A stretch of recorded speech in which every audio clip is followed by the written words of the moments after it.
52। 4 आने का हिसाब। 4 आने का हिसाब। बहुत समय पहले की बात है। चंदनपुर का राज्य बड़ा प्रतापी था।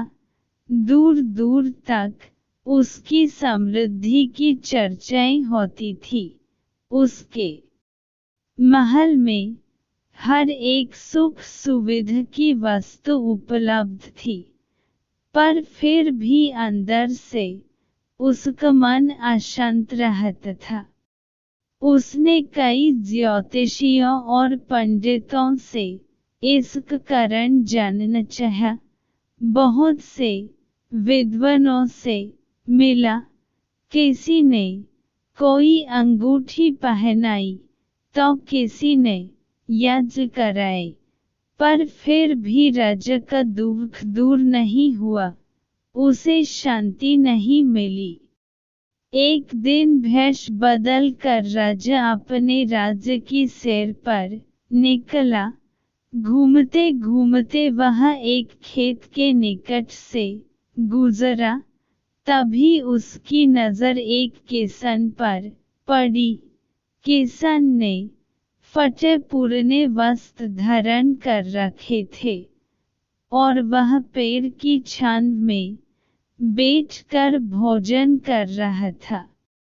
किसान के वस्त्र देख राजा के मन में आया कि वह किसान को कुछ स्वर्ण मुद्राएं दे दे, ताकि उसके जीवन में कुछ खुशियां आ पाए।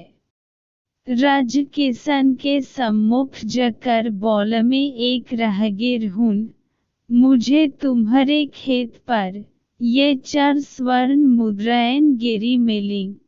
चूंकि यह खेत तुम्हारा है, इसलिए ये मुद्राएं तुम ही रख लो। किसान, ना सेठ जी, ये मुद्राएं मेरी नहीं हैं। इसे आप ही रखें या किसी और को दान कर दें। मुझे इनकी कोई आवश्यकता नहीं। किसान की यह प्रतिक्रिया राजा को बड़ी अजीब लगी। वह बोला, धन की आवश्यकता किसे नहीं होती, भला आप लक्ष्मी को न कैसे कर सकते हैं।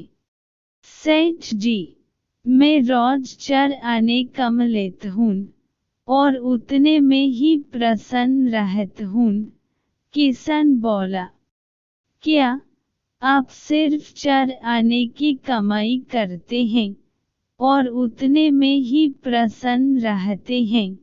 यह कैसे संभव है? राजा ने आश्चर्य से पूछा।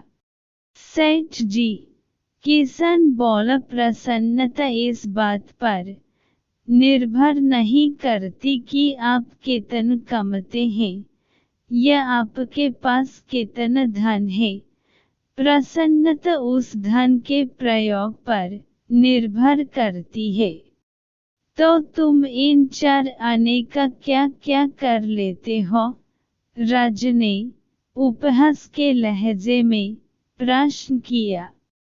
किसान भी बेकार की बहस में नहीं पड़ना चाहता था। उसने आगे बढ़ते हुए उत्तर दिया, इन 4 आनों में से एक मैं कुएं में डाल देता हूँ, दूसरे से कर्ज चुका देता हूँ, तीसरा उधार में दे देता हूँ और चौथा मिट्टी में गाड़ देता हूँ। राजा सोचने लगा। उसे यह उत्तर समझ नहीं आया। वह किसान से इसका अर्थ पूछना चाहता था, पर वो जा चुका था। राजा ने अगले दिन ही सभा बुलाई और पूरे दरबार में कल की घटना कह सुनाई और सबसे किसान के उस कथन का अर्थ पूछने लगा। दरबारियों ने अपने अपने तर्क पेश किए, पर कोई भी राजा को संतुष्ट नहीं कर पाया। अंत में किसान को ही दरबार में बुलाने का निर्णय लिया गया। बहुत खोजबीन के बाद किसान मिल और उसे कल की सभा में प्रस्तुत होने का निर्देश दिया गया। राजा ने किसान को उस दिन अपने भेष बदल कर भ्रमण करने के बारे में बताया और सम्मान पूर्वक दरबार में बैठाया। मैं तुम्हारे उत्तर से प्रभावित हूँ और तुम्हारे 4 आने का हिसाब जानना चाहता हूँ। बताओ, तुम अपने कमाई 4 आने किस तरह खर्च करते हो जो तुम इतना प्रसन्न और संतुष्ट रह पाते हो? राजा ने प्रश्न किया। किसान बोला, हुजूर, जैसा कि मैंने बताया था, मैं 1 आना कुएं में डाल देता हूँ, यानी अपने परिवार के भरण पोषण में लग देता हूँ। दूसरे से मैं कर्ज चुकता हूँ, यानी इसे मैं अपने वृद्धमान बाप की सेवा में लग देता हूँ।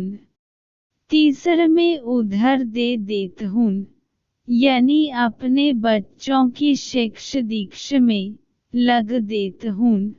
और चौथा मैं मिट्टी में गाड़ देता हूँ, यानी मैं 1 पैसे की बचत कर लेता हूँ, ताकि समय आने पर मुझे किसी से मांगना न पड़े और मैं इसे धार्मिक, सामाजिक या अन्य आवश्यक कार्यों में लगा सकूं। राजा को अब किसान की बात समझ आ चुकी थी। राजा की समस्या का समाधान हो चुका था। वह जान चुका था कि यदि उसे प्रसन्न एवं संतुष्ट रहना है, तो उसे भी अपने अर्जित किए धन का सही उपयोग करना होगा।